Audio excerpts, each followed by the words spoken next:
আসসালামু আলাইকুম ওয়া রাহমাতুল্লাহি ওয়া বারাকাতুহু। অনেক দিন পর আপনাদের সাথে দেখা। ছোট্ট একটি বিষয় নিয়ে আজকের ভিডিও।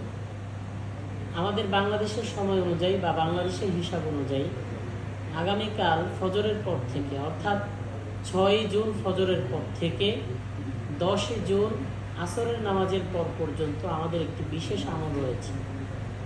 এই 5 দিনকে বলা হয় আইয়ামে তাশরিক। আইয়ামে তাশরিকের দিনগুলোতে তাকবীরে তাশরিক বলা প্রত্যেক মুসলমানের জন্য ওয়াজিব। প্রত্যেক ফরজ নামাজের পর অন্তত একবার করে আইয়ামে তাশরিকের দিনগুলোতে তাকবীরে তাশরিক বলতে হবে। তাকবীরে তাশরিক হলো আল্লাহু আকবার, আল্লাহু আকবার, লা ইলাহা ইল্লাল্লাহু, আল্লাহু আকবার, আল্লাহু আকবার ওয়া লিল্লাহিল হামদ।